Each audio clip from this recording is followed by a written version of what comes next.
สวัสดีเด้อพี่น้องสบายดีอีกรอบหนึ่งสบายดีอีกรอบหนึ่งจ้าหลังจากที่คัดไข่หมดแดงแล้วก็เพื่อสิแล้วเนาะถามเขาคัดแล้วก็สิไปถ่ายไข่เป็นเรื่องเขาจะเปิดร้านไปขายไข่เป็นแดงไปหล่อทรง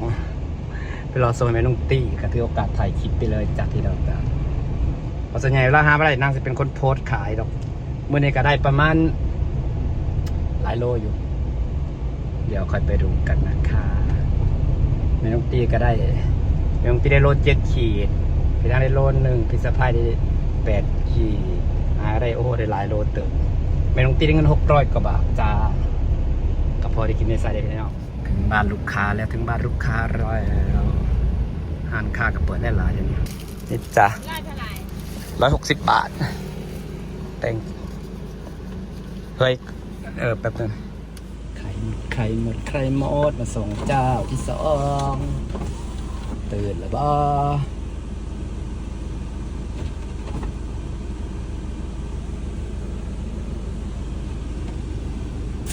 ใครหมดจ้าโอ้แต่น้อยน้ำมันยังมีขายอยู่บ่เพราะจากระบาดส่งได้อยู่บ่น้ำมันเริ่มจะขาดแคลนในราคา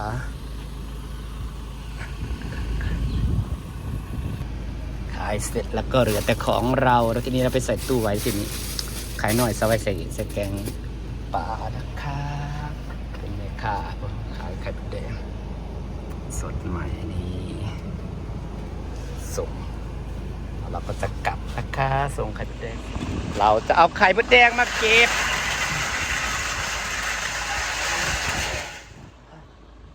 ต้นไม้มันใหญ่แล้วมันหลุดประตูหลุดอันนี้ยากพี่น้องประตูมันบางเนี่ยใหญ่ว่าลิต้นไม้ข่อยจะสดชื่นขนาดมาดูโอ้ยตายถึงบ้านเราแล้วเราจะเอาไข่มดแดงไปเก็บว้าวขัดขนาดนี้เราจะเอาไข่มดแดงพอเราไปเก็บเดี๋ยวหลังจากไปขายแล้วพี่น้องไปขายกับไม่ได้คอยถ่ายข้าเจ้าดอกว่าข้าเจ้ายัดกล้องว่าข้าเจ้ากะเนาะเพื่อนคนมีตังค์เขาไปขายของกันถ่ายแต่เพื่อนเขานี่แหละจ้าฟังเลยเพราะพดน้ำดีใส่ฝุ่นใส่พุยแล้วมันคือเหลืองมันดินบ่งามแต่ฝั่งนี้นะงามดินงามเลยนะนี่ไงดินมันงามทั้งที่ฝั่งนี้มันได้ใส่อย่างเลยมันได้ใส่ฝุ่นได้มันได้ใส่ฝุ่นใส่อย่างโถปลายมือนี่ว่าจะไปเอาฝุ่นให้เบาเล่กับโบยูขี้หมูคือยังมันมาส่งอยู่สั่งแต่โดนเลยว่าฮัดปลาโอ้ยซ่าขนาดก็ได้ซื้อแบบเป็นถุงมะเกลือมันหลดบกคุ้มนี่จะพี่น้องเอารถเขามาเก็บก่อนเอาไข่เขามาเก็บก่อนซื้อไว้2 กิโลปิดตู้เย็นหน่อยปิดอาหารหน่อยพี่น้องหน่อยสงครามมามีอาหารกินได้มาเกลือปลาจ้าปลายังบกคอยกล้าขึ้นบันไดดอกพี่น้องยังบดสิ้นในการกินบันไดเสียวแต่อย่างเดียวเด้อหนกหลายมันอย่ามาเห็นเด้อว่าการเลี้ยงปลากับหนกหลายอันตรายเด้อมันบ่ค่อยขึ้นมาให้เห็นมันได้หลาย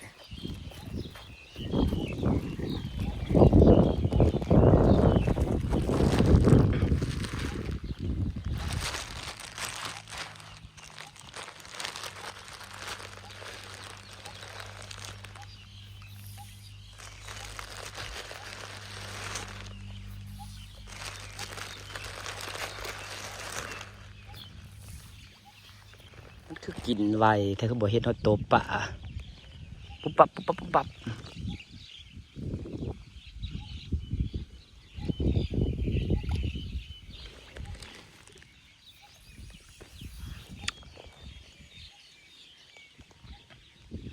เมื่อนาสิว่าให้ฟังพี่น้องเกิดข้อผิดพลาดแต่ก็เสียใจหลายเติบน้ำตาไหลผู้เดียวเมื่อนั้นปั๊มมันตายนะแต่มันก็มีระบบตัดของมันอยู่หรอกมีระบบตัดเยอะนี่แล้วมัน2 ปีเนาะ